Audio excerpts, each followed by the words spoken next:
the name of the town, of the company, was the Texas Rice Development Corporation.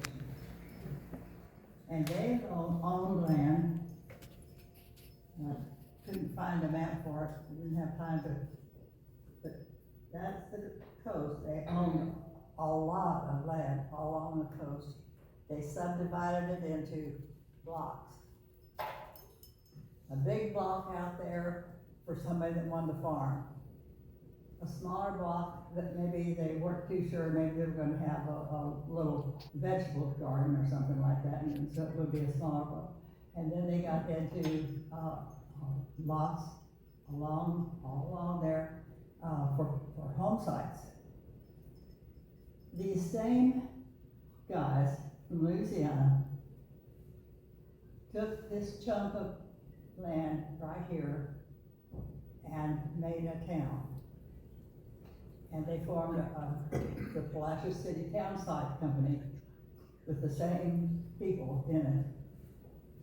And if you want to remember their names, you can go downtown. When they formed the city, a mile square, the streets north and south, were 1, 2, 3, 4, 5, 6, so not very creative. They could have called them something else, but the other ones, the avenues were named after them. So if you live on Magnuson, or Welch, or Lucas, even on Main, although it was originally had a different name, even Commerce had a different name. Those 20 people, about, give or take a few as they came and went, were so smart that they made the town square, but they would not make lots of the land just around the bay. That was left for the people of Palacios as park. So you can just remember every time you see one of those names, Moore Avenue or Perriman, thank them that they were that smart.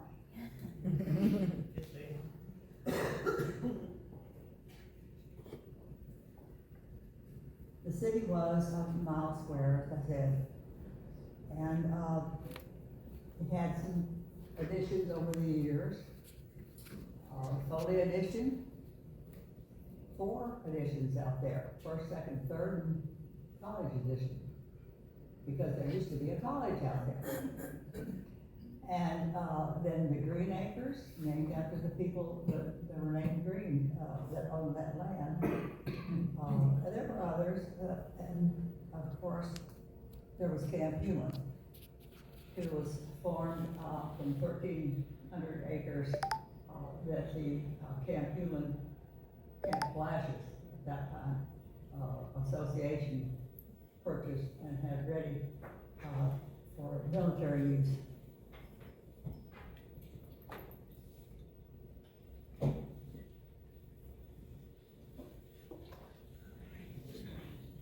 I did watch the adventures in Mr. Silverman that in going through all those papers, he played the museum has loads of stuff upstairs that makes me want to itch to go up there and get it organized. Bay City in 1900 had a population of 6,097 people. And in 1910, Palacios had 1,380. So, funny to see those figures.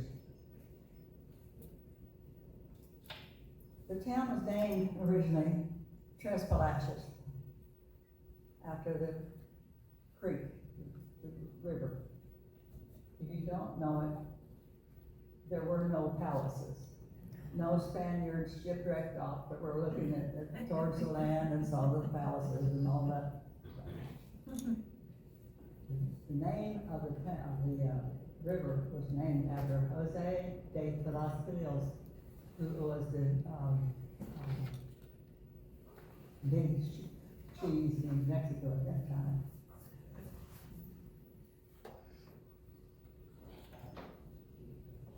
did not use Tres Palacios as a name because there was originally another Tres Palacios up the creek, up towards Tidehaven in that area, which didn't make it, but the name was still, had a post office, so you couldn't, so we dropped the place and only had Palacios.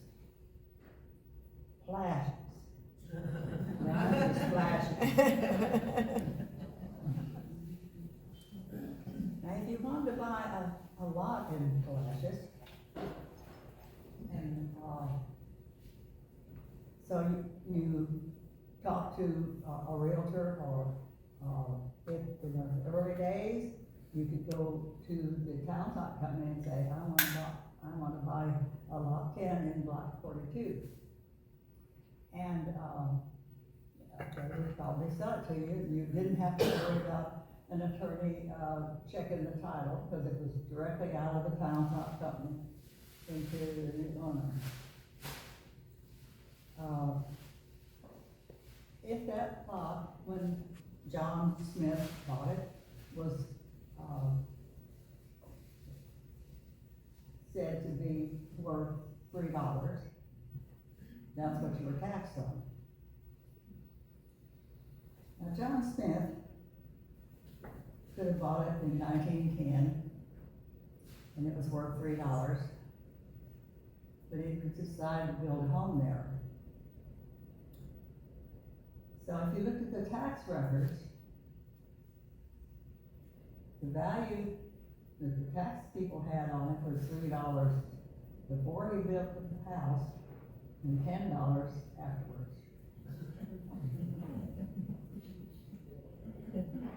That is how, one way that you can look to find out how old your house is to go to the tax records and see when the value changed from back in those days.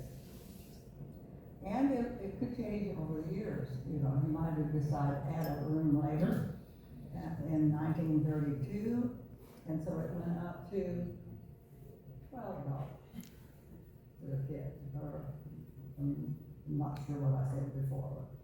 And in 1936, he added another room, and it went up to $15. In 1963, it went up to $20. That was after Hurricane Carl, when many people either had to fix their house or build a new one. And so the value that they had on that lot and building would have changed drastically. And it goes on and on. And if he wants to sell it, he's got to say, I own this, and it's my right to sell it to you, and you have good title.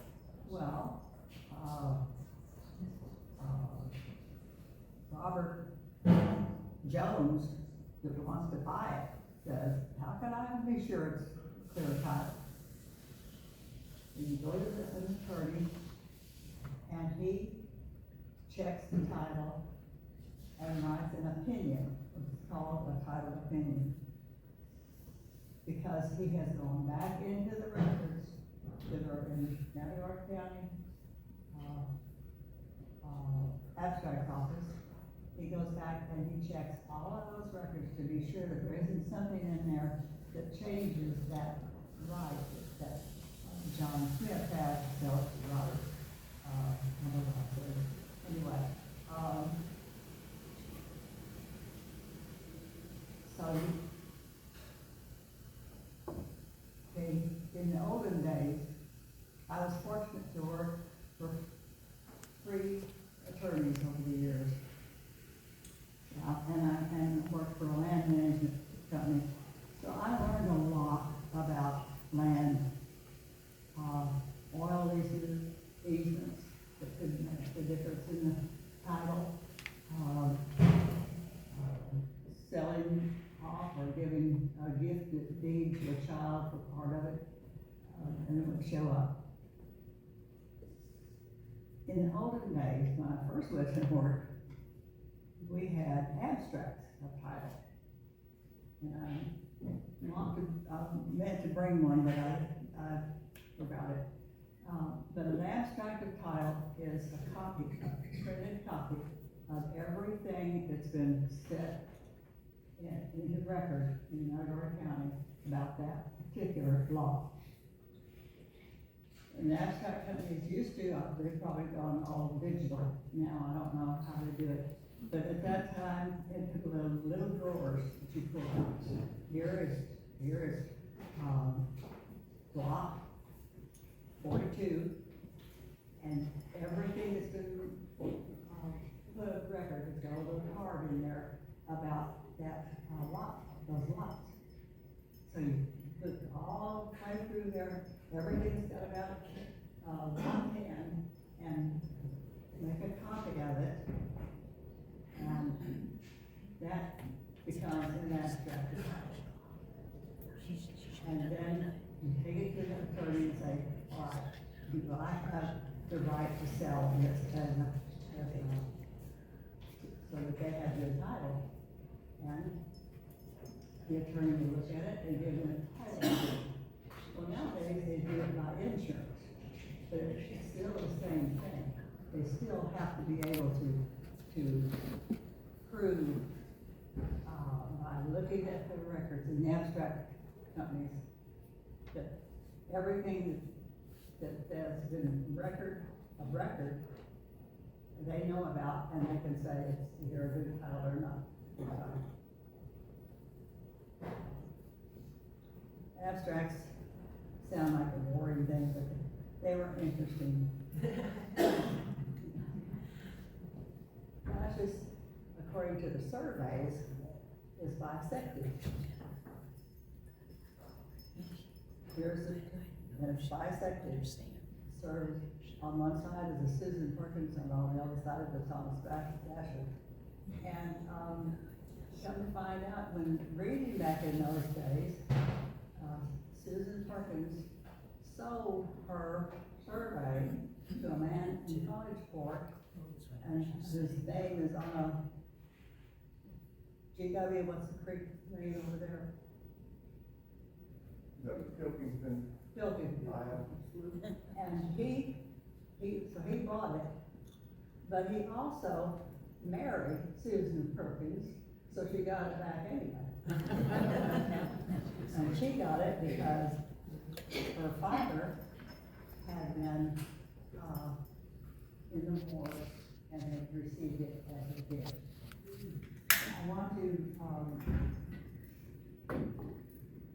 say that if you are interested in the Montgomery County history, start with the Blue Book, the big 1986 history of Montgomery County, which, by the way, received many awards for its thoroughness. Yes. Come back on again. No, that's all, I don't know. This is a copy of the map that's inside the book. You can't buy them anymore, they're all sold, but you can go to the library and, I don't know if they'll let you check it out or not, but,